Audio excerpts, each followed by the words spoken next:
What's more damaging to your future, having no ambition at all, or having massive ambition with zero execution? After studying this pattern in myself and hundreds of others, the answer shocked me. The ambitiously lazy person suffers a unique form of psychological damage that complete underachievers never experience: the slow motion collapse of their self-concept. While you wait for the right moment to start, your brain is rewiring itself to identify idea generation, not achievement, as your contribution to the world. Let me show you how this happens and why it's so destructive. Let me tell you something disturbing about your brain. Every time you dream about that business you'll start someday, or that book you'll eventually write, your neural pathways are being rewired, and not in your favor. Your brain doesn't care if you actually accomplish anything. It rewards you simply for imagining success. I spent years telling myself I was destined for greatness. My notebooks overflowed with brilliant ideas while my implementation scorecard remained embarrassingly empty. Meanwhile, I watch people with half my intellect and creativity build successful businesses, publish books, and gain recognition. The pattern was unmistakable, yet I refused to see it. What I didn't understand then was how my brain was systematically betraying me. Neuroscience shows that our reward systems can become conditioned to value anticipation over achievement. Each time I fantasized about future success, my brain released a small hit of dopamine, just enough to satisfy my ambition without requiring the discomfort of actual effort. It was the perfect trap, physiological reinforcement for mere intention. The psychological damage was accumulating silently. With each unfulfilled promise to myself, my brain learned to associate pleasure with potential rather than results. I wasn't just procrastinating, I was actively constructing an identity built entirely around what I could do rather than what I was doing. The gap between self-perception and reality widened with each passing month. I'm just waiting for the right time, I'd say, or I'm still refining the concept. The excuses grew more elaborate as the evidence against me mounted. I crafted an intricate mental framework that protected my fragile self-image as someone special, someone with extraordinary potential. I wasn't being lazy, I told myself. I was being strategic, discerning, perfectionist. The truth I couldn't face was far simpler. I was terrified. Not of failure, as I claimed, but of something far more threatening: the possibility that I wasn't exceptional after all. By never fully committing to action, I could preserve the comforting illusion of unlimited potential. My ideas remained pristine in my imagination, untarnished by the messy reality of execution. I could if I wanted to became my silent mantra. Yet each time I repeated this claim while taking no action, a slow magmate identity collapse was occurring beneath my conscious awareness. The cognitive dissonance, that psychological tension between my ambitious self-picture and my inactive reality, demanded resolution. Rather than changing my behavior, my mind worked overtime to justify it. This is where ambitious laziness creates its unique form of psychological damage. The expanding gap between who I claimed to be and who I actually was generated intolerable internal friction. My mind's solution? Increasingly complex self-deception.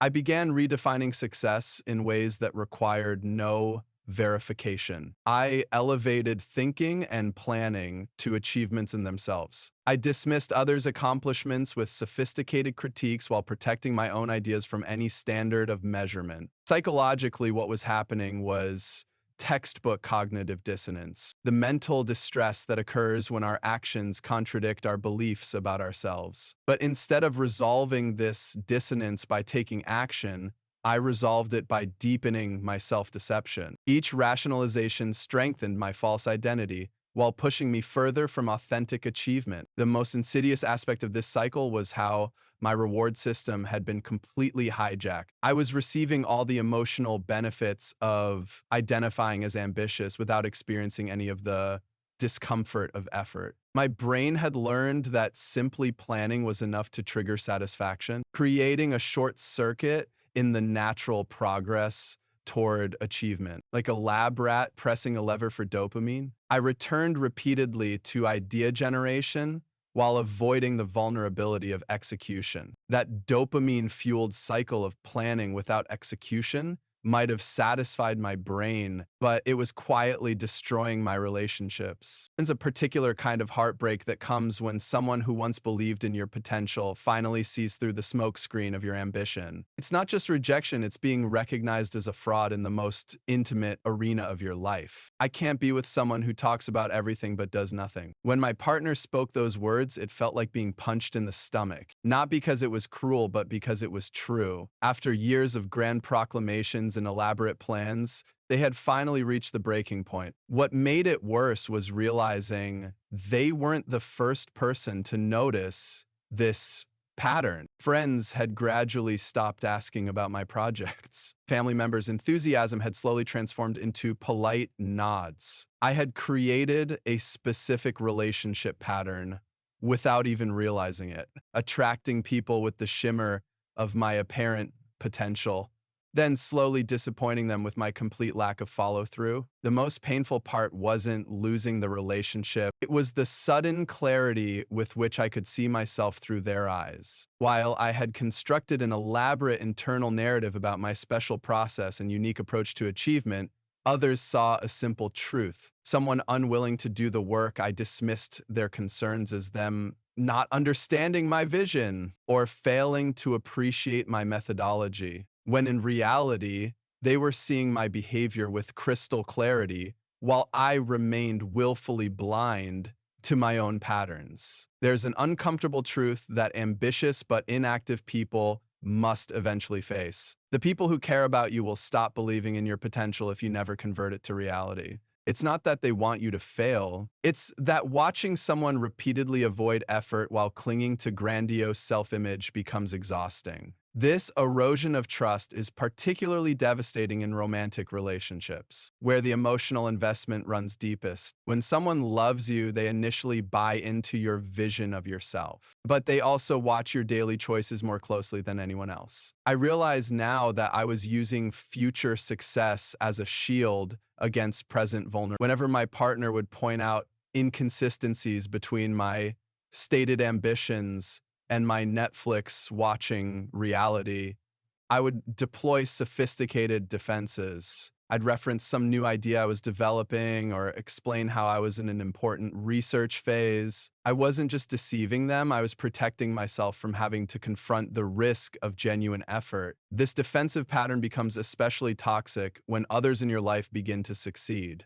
There's a particular sting to watching someone with objectively less talent achieve what you've only talked about. Instead of using their success as motivation, I twisted it into rationalization. They're playing a different game. They're just better at networking, or they're focused on commercial success while I'm developing something truly meaningful.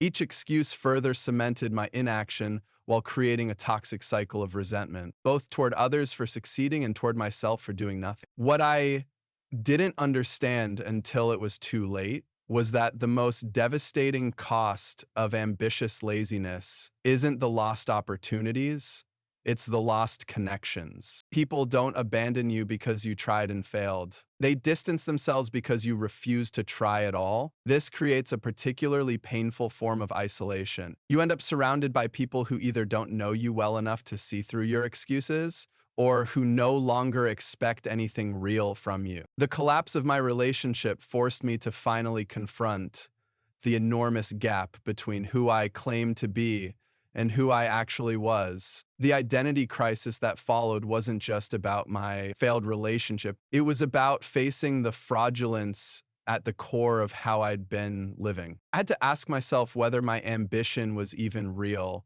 or if it was just a sophisticated form of avoidance, a way to maintain the comfort of potential while dodging the discomfort of effort and possible failure.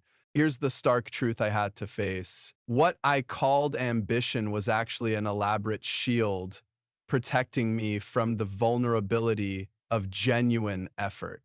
This revelation wasn't just uncomfortable, it was identity shattering, because true ambition isn't measured by the grandeur of our dreams, but by the consistency of our actions. The turning point doesn't arrive through intellectual understanding. It comes when the psychological pain of self-deception finally outweighs the discomfort of honest effort. When you can no longer bear the chasm between who you claim to be and who your actions prove you are. The path forward isn't about crafting even grander ambitions. It's about rebuilding trust with yourself through committed action. Every time you follow through on a promise to yourself, no matter how small, you repair that fractured relationship with your authentic self. This isn't about massive goals. It's about creating an honest alignment between your self-concept and your behavior. Only then can you transform potential into reality and escape the prison of possibilities you've built around yourself.